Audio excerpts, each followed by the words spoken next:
आता महालक्ष्मी आहे, आता इतका आटापिटा असतो काही लोकांचा, एवढा आटापिटा. फुलं सुद्धा आमच्या दारातले कोणी न्यायचे नाही, लक्ष्मी जाती फुलात. इतकी इतकी म्हणजे 10 ग्रंथ पाठ केले तिनं. इतकी चतुर आहे ती, इतकी चतुर. फुलात लक्ष्मी जाती, फुलात फुलात फुलात फुलात. अहो सामान्य बाई होती, एक सामान्य बाई, सामान्य बाई. लक्ष्मीचा मालक जगन्नाथ, जगन्नाथ प्रत्यक्ष तिच्या खिचडीचा नैवेद्य खाल्ल्याशिवाय कोणाचाच नैवेद्य स्वीकारित नव्हता. आज त्यावेळेसपासून जगन्नाथपुरीला खिचडीचा प्रसाद आहे. साधी बाई हो, साधी बाई, साधी, काय आटापिटा नव्हता तिच्यातला. पण मनानं निर्मळ असणारी माणसं, अंतकरणाने निर्मळ असणारी माणसं, ती कधी कोणाची चेष्टा करीत नव्हती, निंदा करीत नव्हती. साधी साधी साधी अशी प्रसन्न लोक असली की जगाच्या मालकाला ती आवडतात. मांडीवर लक्ष्मणजीचं डोकं आहे हे सांगू लागलो ना. आणि प्रभू रामचंद्र धाय मोकलून शोक करतात. तर मारुती रायानं प्रभू रामचंद्र रडत असताना कितीतरी वेळापासून बघत होते. बाकीचे वानर सांगत होते, बघा ना मालक रडायलेत, मालक रडायलेत, बघा बघा मालक रडायलेत. तर मारुती रायन त्यांना म्हणावं, शांत बसावं रे, ते आपले मालक आहेत. मालकाचं दुःख दूर करायची गड्यात काय ताकद असती. आता मालकाला 150 एकर जमीन आणि कापसाला खताड नाही, गड्यानं कशा उड्या हाणल्या तर खताड भेटते का. गडी म्हणीन आपल्याकडे पैसे असल्या म्या कशाला याचं साल धरलं असतं. गडी गडीच आहे ना. मालक म्हणले अरे आपण त्यांचं भजन करून या पदावर येतं, मग ते किती मोठे आहेत, त्याचं दुःख दूर करायची आपल्यात ताकद आहे का. मारुती रायाचं मत आहे बरं, रामायणात शोधू नका. मारुती राय प्रभू रामचंद्राचं काम ऐकत नव्हते असं म्हणायचं नाही, पण मारुती रायानं ती अंगठी बघितली, जी अंगठी सीतेपुढे टाकली होती ना. लोपामुद्रा यांचे धर्मपती पती अगस्ती मुनी यांनी दिलेली ही अंगठी परत प्रभू रामचंद्राच्या बोटात होती. त्या अंगठीमध्ये धर्मभास्कर वक्ते बाबा सांगायचे, त्या अंगठीत सीताई साहेब दिसत होत्या. आणि सीताई साहेबाचं कुंकू अप्रसन्न दिसलं, प्रसन्न नाही अप्रसन्न, अप्रसन्न दिसलं कुंकू. ते कुंकू मारुती रायाला सांगत होतं, हनुमंता आमच्या चौघीचं कुंकू तुझ्या ताब्यात आहे रे, आमच्या 4 जणीचं कुंकू तुझ्या ताब्यात आहे. हनुमंता मांडीवरले भाऊजी जर नाही उठले, लक्ष्मणजीला भाऊजी म्हणायच्या, त्या धीर होता, हे जर नाही उठले तर ज्यांची मांडी आहे का ते देह त्याग करतील समुद्रात. आणि त्यानं देह त्याग केला तर नंदीग्रामातले भरत देह त्याग करतील. ते कळाल्याच्या नंतर अयोध्येतले शत्रुघ्न देह त्याग करतील. 4 कुंकू तुझ्या ताब्यात रे हनुमंता, 4 कुंकू तुझ्या ताब्यात. लगेच उड्डाण, लगेच उड्डाण. खोट्याची संख्या बऱ्यापैकी वाढली बरं का. संप्रदायात नालायकांची संख्या नाही असं म्हणायचं नाही, आहे ना, पहिल्यापासून होती. मग मारुती सारख्या पर्वत आणायला गेलेल्या पवित्र साधूला महाराजाचं रूप घेऊन एकानं रमिलं. सांगता येईल त्याचं नाव?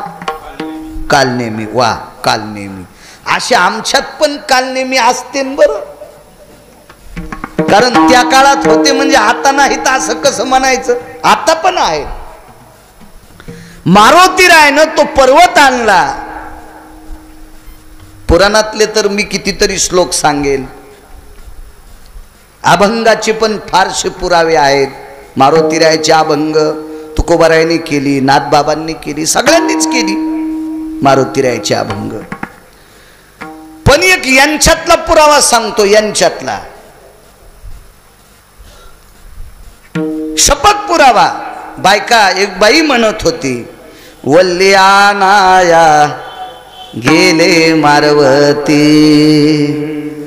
जिवंत केले उर्मिला पते जुबाळा जुरे जू जिवंत केले उर्मिला पते जुबाळा जुरे जू अशा पाळण्याला मी मान्य करीन निदान पोषक तरी हा पाळणा पोषक आहे निदान जुनाट देवांचं संतांचं वर्णन करणारा पाळणा आहे हे काही काही भंगारे अभंग म्हणी जाऊ नका हा तुम्हाला तोंडजोड अभंग म्हणायचा लय नादा असतोय ते म्हणी जाऊ नका तसे हा ती गर्दा आहे हा आणि गर्दा किती बेकार असतो सांग का 500 मोटर आहे रोयण्याचे नाना 500 मोटर अशी लाईन जाईन चालू आहे पाणी आणि मधात गर्दा पडला दांड फुटला ना मुरकुटे अण्णा ऊस कोरडान एरंडच भिजले वडाच भिजला रात्रभर मोटर चालू गर्द्यान फुटतो का नाही दांड आपा हा मग ह्या असे दांड फोडीत असते गर्दी नाही का ते भांगार पाठ करी जाऊ बिएल वाया गेले ग बाय बाय तिकडच घसरून मेले पालथी नाही व्हाचीस का काही बी नाही अभंग थोत्तर फुटन ना तू असं काही म्हणी ती गाथा वाचव ना ज्ञानेश्वरीतल्या वया पाठ कर अष्टादश संतांचे अभंग आहेत गाथे त्याच्यातलं वाचव ना काही बी पंढरी जाऊन प्रेमानं नाहू झाला पंढरी संताचा मेळन वाजे मृदंग टाळन वरी ढगाला लागली कळन हा झोपीत वराटा पडन तोंडाव झोपीत बोचरीच होतीन सकाळच्याला विठाला विठाला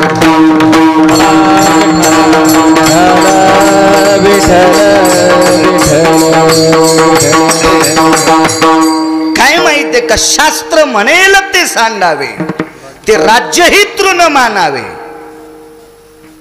चूक फार घातक असते काय होतंय सासूनं म्हणलेलं सुन तेच पाठ करती सुनानं म्हणलं की नात पाठ करते आमक पाठ करते ते लागूबाई लागू सगळं लागत राहते एकाची चूक परमार्थाला घातक ठरत असते गाडी किती भारीची असू द्या 10 माणसं गाडीत बसले एशी गाडी शिंदे सर सुभाषराव एशी गाडी आणि एक जणाचा पाय भरला गाडीनं 9 जणांचे पाय चांगले आहेत एकाचाच पाय गाडीनं भरला खांडेकर साहेब सगळ्याला वास येतो सगळ्याला वास येतो एकाची चूक करायची नाही हा बाकीचे स्टेज आहेत बाकीचं म्हणायला इथं नाही म्हणायचं गरज नाही मला सांगायचा एक मुद्दा की हा पाळणार असणारी बाई सुद्धा हुशार असेल वल्ली आनाया गेले मारुवती जिवंत केले उर्मिलापती मला सांगा मारुतीरायाची कृपा 4 सुनार झाली लक्ष्मण वाचले असते का मारुतीराय नसते तर पूर्ण करीती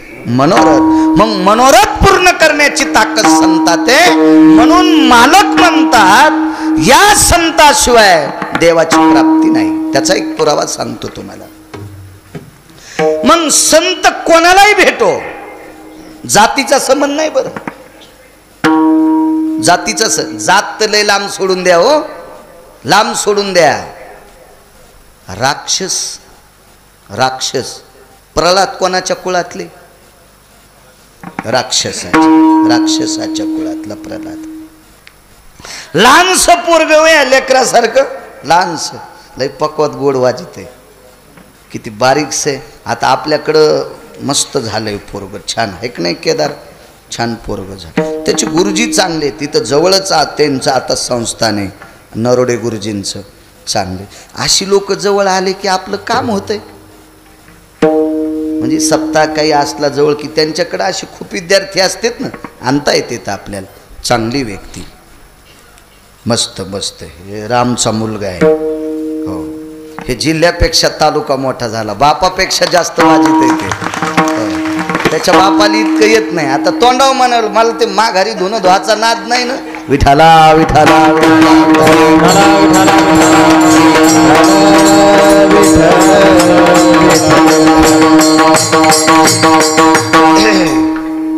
आम्ही माळसापूरमध्ये पाहिलं होतं कालच नाना म्हणले रोयण्याचे ते पोरग बोलाव बरं मग तुला फोन लावला राम आम्ही चांगलं वाजित आहे केदार महाराज आले आज छान येत जा महाराजा 2 शेवेला येत जा हो मी बी 2च जाग्यावर येतो ऋषी पंचमीन हे मग नसतो कुठले मठ चिटकत विठाला विठाला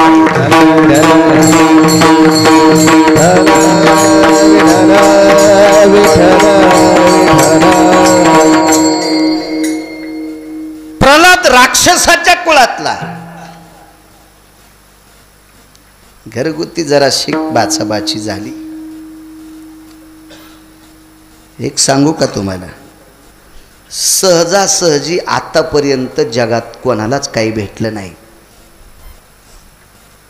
काही न काही कुरापत झाल्याच होते. महाराज पितृ आज्ञेच्या बाबतीत प्रभू रामचंद्राचं पुराणात वर्णन केल्या जातंय. काही जर विरोधात गेली नसती तर पितृ आज्ञेचं काय प्रमाण होतं तिथं? घरडा का नाही जर कुरापत, तिनं काय राज्य भरताला मागावं, ज्येष्ठाला दुरी दिगंतरी काय धाडावं मागावं आणि प्रभू रामचंद्रानं तयार व्हावं. ती जर अहो प्रभू रामचंद्र कौशल्याच्या अगोदर तिच्या पाया पडेत. पुराणानं विचारलंय, शास्त्राने विचारलंय, ऋषीमुनींनी विचारलंय, ज्याईनं तुम्हाला बिना चपलाचं पाठीलंय तिच्या कस काय पाया पडे? तिच्यामुळेच मला पितृआज्ञा पालन करण्याचा योग आलाय. अशी लोक असतात, तो काही लोक असतात. प्रल्हादाला मला वाटतं सुरुची आणि सुनीती दोन पत्न्या होत्या ना उत्तानपादात, दोन पत्न्या सुरुची आणि सुनीती. सुरुची आणि सुनीती, सु म्हणजे चांगली, नीती म्हणजे आचरण. सु म्हणजे चांगली, नीती म्हणजे टकले अन्न आचरण. सुरुची, सु म्हणजे चांगली, रुची म्हणजे चवच ना. हो, जिला फक्त चवच, तळताना भजे खाती. हो, तळतानाच भजे खाल्ले 2-3 छटाक. म्हणलं कस काय खाल्लेस तू? पाहुणे जेवायचे राहिलेत. नाही म्हणे, मग चविष्ट झाले का नाही पाहिले, पोट भरूस तर आणलेस. अशी सुरुची नाही, सुनीती, नीती. आणि भारताच्या स्त्रीची ओळख नीती संपन्न स्त्री म्हणून आहे. या पवित्र देशातल्या स्त्रीची जी ओळख आहे का खांडविकर साहेब, नीती संपन्न स्त्री आहे. राजा गोपीचंदाच्या स्त्रिया झोपीत पदर पडू देत नव्हत्या. झोपीत शांती ब्रह्म एकनाथ महाराजांनी 5 महिलांचं चरित्र वाखाणलं. 5 बायकांचं चरित्र वाखाणलं. त्याच्यातले दोघींचे नाव सांगतो. एक गोपीचंदाची स्त्री आणि एक सीता. 3 घरी गेल्यावर पहा, बघा जा, अशा बघा जा. आहेत तुमच्याकडे, नातवाईकडे, पोराईकडे, पप्याच्या बापाकडे. पण पप्याच्या बापाच्या मोबाईलला लॉक असते, ते लॉक उघडून तुमच्या हातात देत नाहीत. कधी कधी चांगलं पहा पुरतं देत जाय म्हण. तो अगरदा काही पाहत नाहीत आम्ही, पण चांगलं पाहत देत जाय. बघा त्याच्यावर अजून कोण होत्या त्या 2-3. तर सीतेच्या समोर ज्या वेळेला मारुतीने ना अंगठी टाकली होती का, अंगठी मुरकुट्यांना, तर त्या अंगठीत सीतेनं सोनं नाही पाहिलं, अंगठीत राम बघितले आणि तेचा आचळू सरसावला. पैठणच्या मालकाचं वाक्य, तेचा आचळू सरसावला. नाथ भागवतात वही शोधा घरी गेल्यावर, तेचा आचळू सरसावला. या देशाची स्त्री नीती संपन्न आहे, चारित्र्य संपन्न आहे, आचरणशील आहे, पवित्र आहे. म्हणून या देशाची ओळख आहे. म्हणून या देशाची ओळख आहे. शिकागोच्या परीक्षेमध्ये स्वामी विवेकानंदांनी प्रत्येक स्त्रीला माय म्हणावं. काय नाविन्य आहे देशाचं, काय नाविन्य, किती मोठा अधिकार आहे. आचरण स्त्रीची पावर किती मोठी लक्षात घ्या. की देवाची प्राप्ती ज्याला हवी असेल त्यांनी संत लोकांकडे जायचं. हरी प्राप्तीशी उपाय, देवाच्या प्राप्तीचा उपाय काय असेल तर ते संतांचे पाय आहे. धरावे संताचे ते पाय. साधूचे पाय धरले, साधूची भेट झाली, साधूचे पाय धरले की देवाची प्राप्ती होती. मग एकदा संतांचे पाय धरले देवाची प्राप्ती झाली की बाकीच्या साधनाचा विचार करायचाच नाही. ती सगळी आपण मग लोळत घरपुसतीच्या येत असतात ती साधनं. तुटती भावाची बंधने, बाकीची जी काही बंधनं असतात ही सगळी नाहीशी होतात. त्याला एकमेव कारण कोण असेल तर ती फक्त संत आहेत. त्यांच्या सानिध्यात काही शिल्लक राहत नाही. साधू शिवाय देव भेटत नाही असं गिरगावचा बाळू सांगतोय म्हणून तुम्ही ऐकायचं नाही. किंवा 4-2 ओव्या पाठ असणारा सांगतो म्हणून मन ऐकायचं नाही. 10-5 अभंग ज्याला पाठ आहे तो सांगतो म्हणून ऐकायचं नाही. असा वेद ग्वाही देतो. देवाची प्राप्ती संताशिवाय नाही. साक्षी ही चतुर विद्वान बुद्धिमान लोकांची मानल्या जाती. वेदाच्या पुढे वेदानिंदी तो चांडाळ. कोण वेदाची चेष्टा करायची, शास्त्राची चेष्टा कोण करायची, पुराणाची चेष्टा कोण करायची.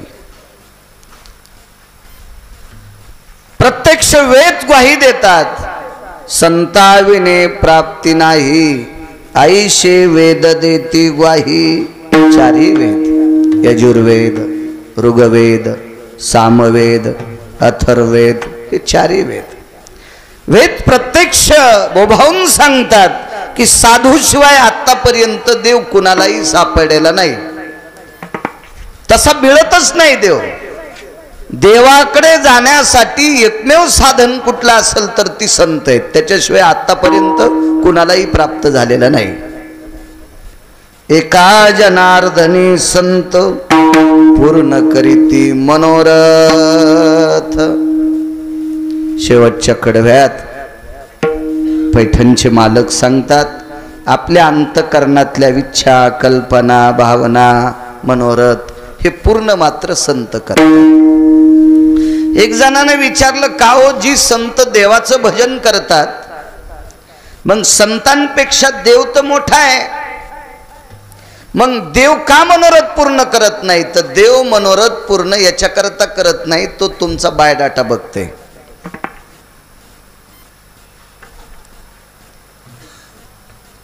मग ते बायोडाटा बघते. भजन कर तू पण माळ एक गळ्यात, भजन कर तू पण चांगलं किती वागतो, नियम सांभाळतो का, नुसतं दाखवू नको लोकांना भजन करायचं. हा बायोडाटा बघणार तो. दयेच्या माणसावर अडचण आल्याच्या नंतर माणूस कुठेही वाकत असतो. देवापुढं वाकत असेल पण देव त्याची पत्रिका बघतो आणि त्याच्या पत्रिकेत सगळा प्रारब्धाचा होरा बघत असतो आणि त्या प्रारब्धानुसार जगाचा मालक त्याचं करत असतो. असं जर प्रारब्ध देवाला चुकीला असतं तर पंढरपुरातला मालक 7व्या अवतारात बिना चप्पलचा 14 वर्ष 27-28 दिवस फिरलाच नसता. कर्मे श्रीराम वनवासा गेला. कर्म देव नाही प्रारब्ध बदलू शकत. प्रारब्ध बदलायची ताकद, कधी कधी प्रारब्धाची पत्रिका चुरगाळा करून फेकून द्यायची ताकद ती फक्त संतात आहे. विठाला विठाला.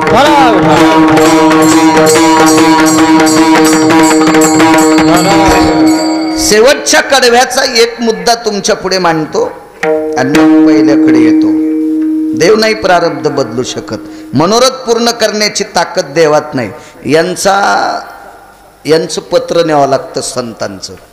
संतांचं पत्र देवाकडे नेलं की मग मात्र देव ऐकतो. एका बाईचे मालक आजारी पडले होते. शेवटचा पुरावा सांगतो मग पुढे येतो की मनोरथ कसे पूर्ण करतात संत. मालक आजारी पडले त्या बाईचे. संक्रांत काही दिवसावर आलती. बाईची मानसिकता अशी या संक्रांतीला आपण वाण द्यावं, पण तिच्या लक्षात आलतं ही संक्रांत आपली होत नाही, आपले मालक आपले वाचत नाहीत, असं लक्षात आलं तिच्या. पण ती बाई सामान्य नव्हती. विश्व ज्याच्या ताब्यात आहे त्याला जगाचा बाप म्हणतात, आणि तो जगाचा बाप तिचा भाचा आहे, ती त्याची आत्या आहे. आणि तिने विचार केला, एवढा मोठा जर आपला वशिला असेल तर आपण त्याला आमंत्रित करावं. बोलून घेतलं देवाला. भगवान जी, देवाच्या ते आवडीचं घर होतं. देवाच्या आवडीचं का घर होतं सांगू? त्या घरातली प्रत्येक व्यक्ती भजन करीत होती. प्रत्येक व्यक्ती. त्या घरातली लोकांनी परिस्थिती चांगली असल्यावर भजन केलं, परिस्थिती मध्यम असल्यावर भजन केलं, आणि परिस्थिती कायमची खाली गेल्यावर पण भजन केलं. म्हणजे वनवासात पण भजन केलं. पाहती पांडव अखंड वनवासी. आणि भजन करणाऱ्या लोकांना शास्त्र वेद पुराण सांगते, पंढरपुरातला मालक मानतोय. माझे भक्त गाती नारदा मी उभा तेथे. जिथं ज्याचं भजन चालू आहे तिथं तो आहे. मग भजन करणारं घर असल्यामुळं अगोदरच त्याच्या आवडीचं घर आहे, आणि नाते जवळचे येतं, रक्तातलं सुद्धा नातं आहे. आमंत्रण केल्याबरोबर ब्रह्मांड नायक प्रगट झाले. काय काम आहे? काही नाही कन्हैया, बघ रे तुझ्या आत्ते मामा नाहीत थांबत. बघितली परिस्थिती अत्यंत नाजूक होती, टोकाला गेली ती परिस्थिती, शेवटचं टोक होतं. आता नेमकं काय काम आहे तुमचं? काही नाही, ही संक्रांत झाली पाहिजे रे, याच्या व्यतिरिक्त नाही मागत. मला माहित आहे त्यांचं आयुष्य सरत आलंय, पण एवढी संक्रांत व्हावी अशी इच्छा आहे माझी. मनोरथ सांगते. ब्रह्मांडाच्या मालकाने संदेश यमाला केला. अप्पा यमाला केला. आता त्यानं बोलल्यावर काय, यम काय ऐकत नाही त्याचं. यमराज जी म्हणे, मी सध्या इंद्रप्रस्थात आहे. हस्तिनापूरला नव्हते, इंद्रप्रस्थात होते. महाभारत वाची जा जरासं. मी इंद्रप्रस्थात आहे सध्या. जी, काय काम आहे प्रभू? काही नाही म्हणे, पंडू राजा थोडे थकलेत, आजारी आहेत. काही नाही म्हणे, उद्या जाणार आहेत, तुम्ही जाऊच नका. आजच्या दिवस तिथंच थांबा आणि तुमच्या आत्ते मामाची अंत्यविधी करून जा. भगवंताला ऐकायला कस तरी वाटलं थोडंसं. आणि देवानं सांगितलं, काही जमल का रे यमराज? नाही म्हणे, नाही जमत, आपल्याच्यानं काही चालत नाही, जमत नाही म्हणले. ठीक आहे म्हणले, त्यांचा मृत्यूचा फॉर्म जरा खाली घालणं. मोठ्या लोकांचं ऐकलं बघा ना, कमिटी गरीब असल्यामुळं पोलीस डिपार्टमेंटनं लाऊडस्पीकरला परमिशन दिली नाही. ढवळ्या कपड्यावाले गेल्यावर ते वाकत परमिशन देतात, विठाला विठाला विठाला. देवाला वाटलं आपण मोठे आहेत, आपलं काही वजन चलतं मोठ्याल्या लोकांचं वजन. धनवंता लागी सर्व मान्यता आहे जगी. पैशाला किंमत असते, किंमत आहे पैशाला. यमन सांगितलं तरी चलत नाही. नाही चलत म्हणले, काही वजन. ठीक आहे म्हणले. आत्याबाई माफ करा, मामा उद्या दुपारी जाणार आहेत. काय वाटलं असेल त्या बाईला? मालकावर अतूट प्रेम करणारी बाई होती ती. ती अशी नव्हती नुसतं भजन करायचं, नवऱ्याचे कपडे कळकट, तेल अंगाव पडल्यावानी. अशी नव्हती. अशा लय असते. आता भजन म्हणायला नंबर 1 ची बाका. नवऱ्याचे कपडे म्हणले 3 दिवसाली एकदा धुते. तुकाराम महाराजाची चुलतीची. अशी नव्हती ती, अशी नव्हती. दुःख वाटलं. ठीक आहे कृष्णा, काय प्रारब्धात असेल ते होईल. हसो. भगवान निघून गेले. कन्हैया जाता तुम्ही? होय. उद्या जाणार आहेत म्हणे. पूर्ण करती मनोरथ सांगतोय. संत मनोरथ पूर्ण करतात. कीर्तन संतांच्या मंदिरात आहे. उद्या 12-12:30 वाजता जाणार आहेत म्हणे. आणि कन्हैया तू जातोस? आत्याबाई घेऊन येतो, लक्ष्मीला घेऊन येतो, अजून काही घेऊन येतो, संध्याकाळी येतो परत. रात्रभर आपल्या मालकाच्या पायापाशी बसू नये बाई, बसू नये. मी नेहमी सांगत असतो, मावल्यांनो राग येऊ देत जाऊ नका माझा. बाईचा सर्वात मोठा देव आपला पती आहे. त्याच्यापेक्षा दुसरा देव मोठा कुठलाच नाही. नेहमी सांगत असतो मी. प्रत्येक असं एक कीर्तन नाही.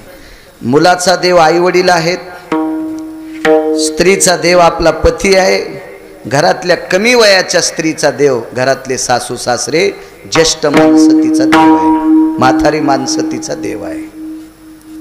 ह्या घरातल्या लोकांचा व्यवस्थित सांभाळ करणं हे हजारो गाथे वाचिल्याचं पुण्य आहे, लाखो ग्रंथ वाचिल्याचं पुण्य आहे. घरात चांगलं वागणे सगळ्यात महत्वाचं पुण्य ते आहे. रात्रभर बसून राहिल्या. धर्म, भीम, अर्जुन, नकुल, सहदेव आपल्या आईच्या बाजूला आहेत. पंडूराजा बघत होते, बोलत होते, अरे माझा काळ जवळ आलाय, पोरांनो चांगलं वागा रे, मी गेल्याच्या नंतर कोणाला त्रास देऊ नका, चांगलं राज्य करा, नाही राज्य मिळालं तरी नाही मिळू द्या, पण मिळालं तर दुसऱ्याला त्रास देऊ नका, असं उपदेश करत होते. महाभारतामध्ये 4 श्लोकाची वर्णी आली. ते श्लोक घरी गेल्यावर बघा. पंडूराजा जाता जाता बोलत होते. अहो जाता जाता बोलणाऱ्या लोकांचेच ग्रंथ झाले, जाता जाता बोलणाऱ्या लोकांचे ग्रंथ झाले. भीष्माचार्य जाता जाता बोलले तर 1000 नावाचं विष्णू सहस्रनाम झालं. जाता जाता शेवटच्या टप्प्यात. मोठी लोक जाताना पण चांगलं बोलत असतात. आपण सामान्य असतात, पोरायला त्या गाई सांभाळ रे, एक बैल गळालाय आपला, कसं धकितान, कडबा संपत आलाय, शेजाऱ्याची वळही असली तर ते घरी गेल्यावर 100-200 कडबा घरी नेऊन टाका, असं सांगू आपण. ते नाही, मोठी लोक नाही, हे अधिकारी लोक. मोठी म्हणजे पैशाने नाही म्हणालो मी, आध्यात्मिक क्षेत्रातली मोठी लोक. असं काही नाही, विश्वाच्या कल्याणाचं बोलणारी लोक असतात ती. मग रात्र उजडून काढली आणि पहाटे कोणती साहेबांच्या लक्षात आलं एका संताला बोलवावं. त्या संताचं नाव होतं पितामह भीष्माचार्य. मला सांगा, ऐन वेळेला काहीच प्रगटत नसते. देवाचं नाव तोंडाला येण्यासाठी मागचं पुण्य लागतंय का? लागत असेल ना मागचं पुण्य. अनंत जन्माची त्याचे मुखी हरी, अनंत जन्माचे सुकृत पदरी, त्याच्या मुखी जगाचा मालक. एका ठिकाणी पुन्हा एक पुरावा आहे. अनंत जन्माची सामुग्री,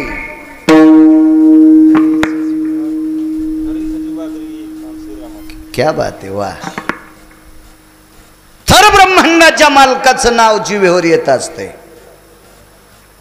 तुका मने होता ठेवा, तो या भावा सापडला. मागचा जोपर्यंत ठेवा नाही त्याला काही सापडत नसते,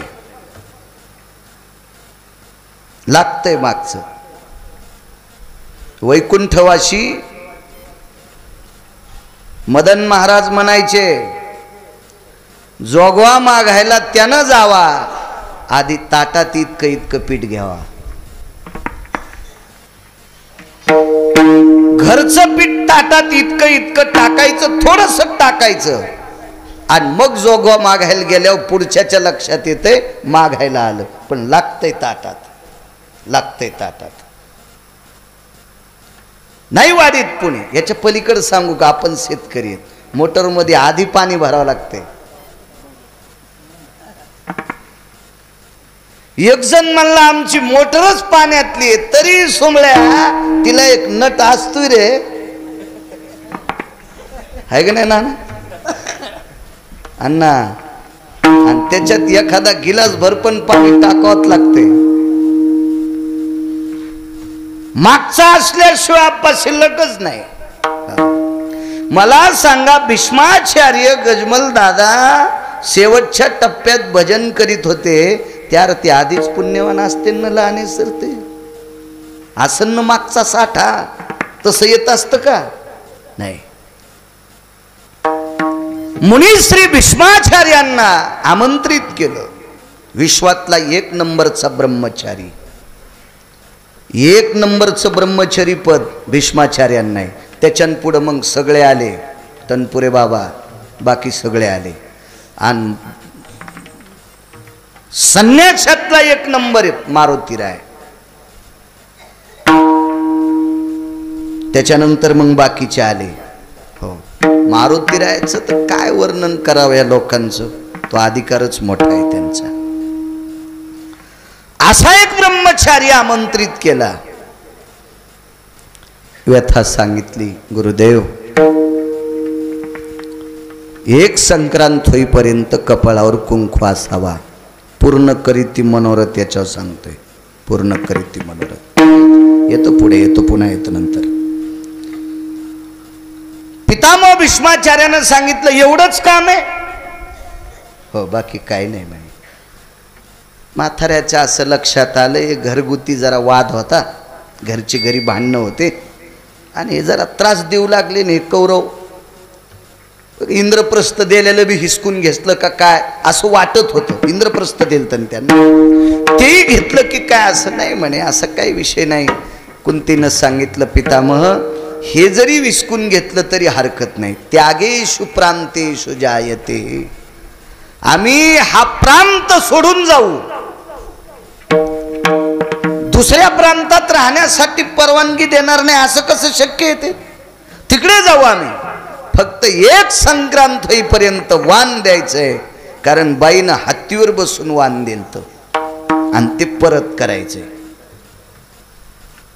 पितामहान सांगितलं, आता माग माय तुला का. ही मोठी माणसं कोण्याही स्त्रीला माय म्हणत होते.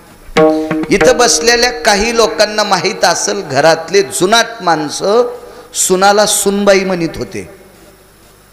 जुनाट माणसं बरं, आता काय म्हणत असतील द्या सोडून, पण बरीच माणसं सुनाला सुद्धा आवाजाव बोलायचे, ह्या आमच्या सुनबाई आहेत, या सुनबाई, असं आदरवाचक बोलायचे. कारण या देशाची सर्वात मोठी जडवड श्रीमंती काय असेल तर या देशाची स्त्री आहे. फार मोठी संपत्ती.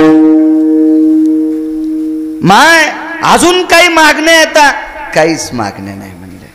यायला इच्छाला म्हणले, पोरायला काय पाहिजे असेल तर. पोरही सात्विक होते. त्यांनी सांगितलं, पितामह, आईसाहेब जे मागतील तेवढंच बघा, आमची काही तुम्हाला मागणी नाही, त्रास नाही, काही नाही, आईसाहेबाचं बघा. ठीक आहे, घ्या घोंगडी खाली. घोंगडी आथरली खाली. त्या घोंगडीवर पितामह भीष्माचार्य पायथ्याला बसले आणि घोंगडीवर पंडूराजाचं ते शरीर टाकलं. जिवंत शरीर आहे, फक्त अर्धावट गेल्यासारखं शरीर आहे. बसले. 12:30 वाजता यम आला. यमाच्या रूपात नव्हता, साधूच्या रूपात आला असेल. कारण एखादी गोष्ट कपटानं साध्य करायची असेल तर रूप बदलावं लागत असतं, रूप बदलावं लागतं, रूप बदलावं लागतं. मला सांगा, कर्णासारख्या माणसाला संपवण्यासाठी पंढरपुरातल्या मालकाला बहुरूपी व्हावं लागलं. ते काय खरा महाराज होता का? नाही नाही नाही नाही नाही नाही. एका ठिकाणी कर्णाची महती वाढविण्यासाठी दुर्योधनाच्या पत्नीचे अलंकार प्राप्त करण्यासाठी, तिचं नाव होतं भानुमती, हिचे अलंकार प्राप्त करण्यासाठी दर्शनाला जाता जाता भिक्षा मागितली कर्णाला, आणि कर्णानं रस्त्यात दाशील सांगून तिचे दागिने देऊन टाकले. तो पंढरपुरातलाच होता. राजा बळीला संपवण्यासाठी पंढरपुरातल्या मालकाला कपटच करावं लागलं, म्हणून खुजटत्व आलं त्याला. अष्टादश संतांचा पुरावा आहे त्याला. मी सांगतो म्हणून ऐकायचं नाही. यमानं एक कपट केलं आणि एका महाराजाच्या रूपात यम आला. पूर्ण करती मनोरथ सांगतोय. महाराजाच्या रूपात यम आल्याच्या नंतर आलक ठोकली, भिक्षां देहि मा.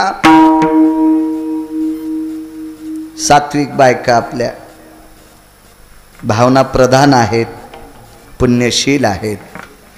धान्यामध्ये सूप घातलं आणि सूप भरून धान्य घेऊन त्या महाराजाला वाढायला गेली. पण त्या महाराजानं सांगितलं, बाई तुमचं लग्न झालेलं आहे आणि लग्न झालेल्या बाईच्या हातची मी भिक्षा घेत नाही. महाराज म्हणजे आडमुठच होता तो. आडमुठायची संख्या लय झाली आपल्यात बी, लय संख्या. यायचा आडमुठपणा ज्या दिवशी लोकायला कळन का त्या दिवशी लोक बाजारात नुकती वाटतेन, पण आम्हाला बलिणार नाहीत. हो, हिशोबात असला पाहिजे आडमुठपणा. मग नाही घेतली भिक्षा. कोणाची पाहिजे? ब्रह्मचार्याच्या हातची भिक्षा पाहिजे. काय कुंती आईसाहेब प्रसन्न झाल्या. एवढा मोठा त्यागी अनुरागी साधू दारात आलाय, त्यागी अनुरागी साधू दारात आलाय. जोगदंड साहेब त्याला ब्रह्मचार्याच्या हातची भिक्षा पाहिजे होती. कुंती आईसाहेब आल्या आणि पितामहाचे पाय धरले. गुरुवर्य, दारात आलेला साधू ब्रह्मचार्याच्या हातची भिक्षा पाहिजे म्हणतो.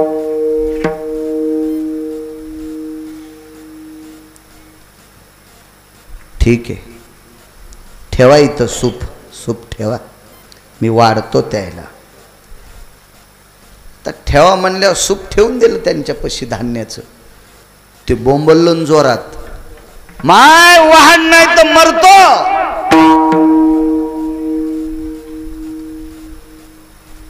कुंती आई साहेब आल्या म्हणले, ते भिक्षा वाढ म्हणा नाही तर मरते.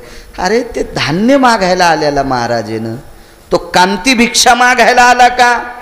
कांती भिक्षा या शब्दाचा अर्थ शिजलेली पदार्थ. शिजलेली पदार्थाला कांती भिक्षा म्हणतात. या कांती भिक्षेला आताच या पवित्र वारकरी संप्रदायाने नाव दिलं. त्या भिक्षेचं नाव आहे मधुकरी. मग तो जर कांती भिक्षा मधुकरी मागायला आला असला तर मरल, उशीर लागला तर. पण तो धान्य मागायला आलेला आहे ना, आता काय मरणार तो? तू काय काळजी करू नकोस. त्यानं दिलं ना अंग टाकून. सोंगाड्याच होता तो, आणि सोंगाड्याला अंग टाकायला काहीच वेळ लागत नसतो. टाकून देते तर अंग सोंगाडे पटपट. सांगितलं, तुम्ही शांत बसा कुंती, शांत बसा, होईल काय व्हायचं तर. मग 12:30च्या नंतर पितामह उठले. वाढू का भिक्षा? राव द्या म्हणले, तुमची तुम्हालाच. रूप प्रगट केलं आणि कुंतीला दाखिलं, माय बघ, तो महाराज नव्हता, तो प्रत्यक्ष यम होता. यम यम यम यम. दृष्टांत संपला. फोन निरोप केला नव्हता पंढरपुरातल्या मालकानं, केलता. यमानं ऐकिलं का? नाही. पण भीष्माचार्य जे अंथरुणावर बसले, त्या अंथरुणाहून पंडूराजाचा प्राण काढायला काय यमाची माय येली? एका जनार्दनी जाणे इच्छिले ते पुरावी, एका जनार्दनी जाणे इच्छिले ते पुरावी.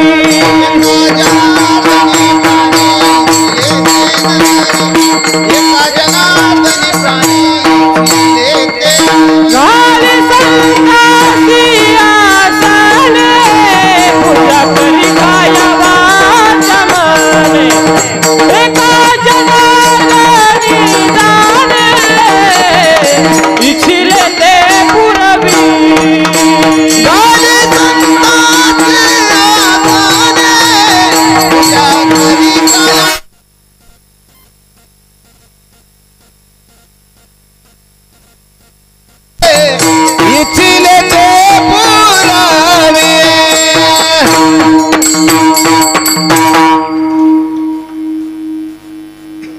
भगवान